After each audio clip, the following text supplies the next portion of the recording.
Pemerintah menyiapkan sejumlah stimulus untuk mendorong pertumbuhan ekonomi kuartal pertama 2025. Apakah stimulus ini akan efektif? Kita akan membahasnya bersama dengan ekonom UGM, Yudhistira Hendra Permana. Mas Yudhis, selamat pagi. Selamat pagi, Pak Leo.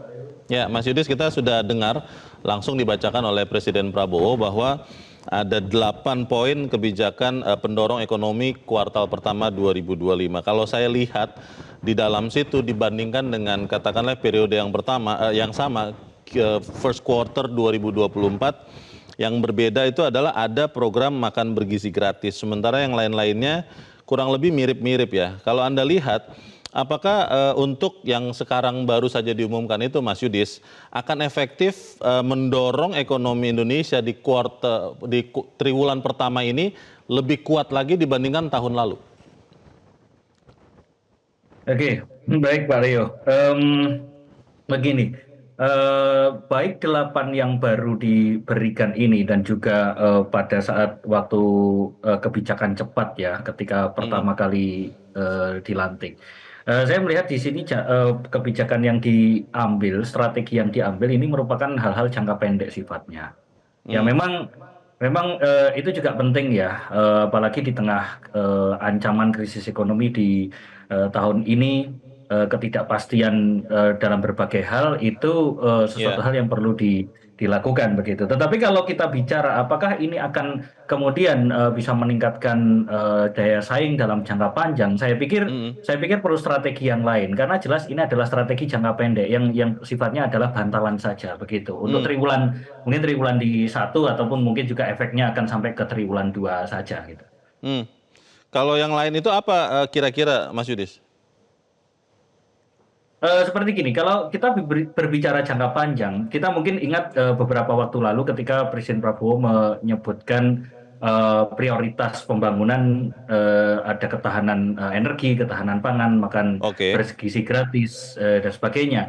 Dan Ya. kemudian justru di sini yang menjadi dalam kacamata sudut pandang pembangunan ekonomi, layanan kesehatan serta layanan pendidikan ini justru menjadi faktor penunjang. Nah, di sini Mm. yang perlu dicermati adalah apa maksudnya faktor penunjang ini? Jika ini menjadi sesuatu yang justru tidak diprioritaskan, harus menjadi landasan transformasi untuk meningkatkan modal manusia, sumber daya Mm. manusia, Mm. maka ya artinya pemerintah tidak memiliki strategi jangka panjang yang memang sifatnya harus dalam tanda kutip berdarah-darah dulu di awal. Dan itulah ada di Oke. layanan pendidikan serta layanan kesehatan sebagai salah duanya. Mm. Kalau kita bicara jangka pendek dulu ya, Mas Yudhis ya. Kalau saya mau melihat lagi tahun lalu di first quarter 2024, ekonomi Indonesia itu tumbuh 5,11, 5,11% tahunan, dan ada beberapa faktor yang mendukung pertumbuhan selain yang sama secara siklus tahunan adalah ada bulan puasa dan Lebaran. Tapi tahun lalu itu di first quarter ada kegiatan pemilu di Februari tahun lalu. Lalu juga yang saya lihat adalah percepatan proyek infrastruktur, program strategis nasional termasuk Ibu Kota Baru IKN.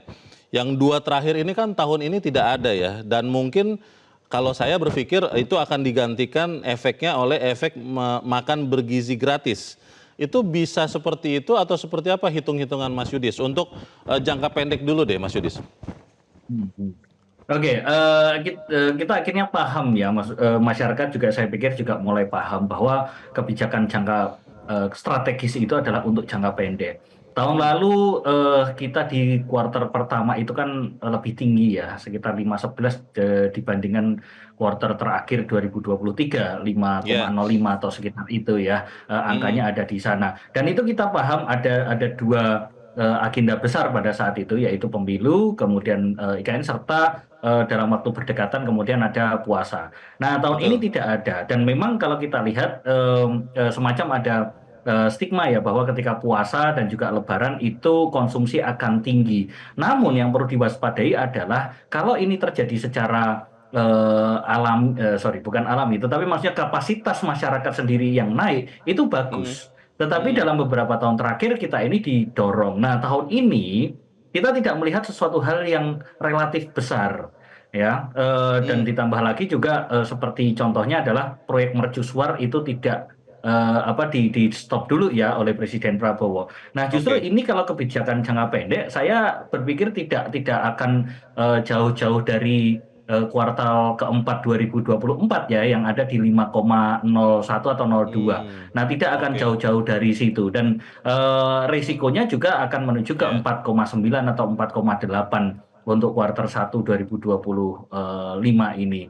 Nah, karena itu tidak ada hal yang besar. Namun, saya pikir baik. justru juga kalau ini sifatnya harus harus berpikir jangka panjang, nah ini ya memang sesuatu yang mungkin harus dilakukan. Tetapi menjadi pertanyaan, apakah juga punya strategi jangka panjang begitu?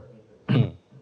Baik, mungkin nanti kita akan lihat strategi jangka panjang atau untuk triwulan kedua, triwulan ketiga, triwulan keempat di menjelang triwulannya. Tapi kita percaya pemerintah akan berusaha mendorong pertumbuhan ekonomi ini tentunya. Terima kasih Ekonom UGM Yudhistira Hendra Permana sudah mencerahkan kami. Selamat pagi Mas Yudis. Selamat pagi, Pak Leo. Dan pemirsa tetaplah bersama kami, Zona Bisnis akan kembali selepas jeda berikut ini. Jelajahi cara baru mendapatkan informasi. Download Metro TV Extend sekarang.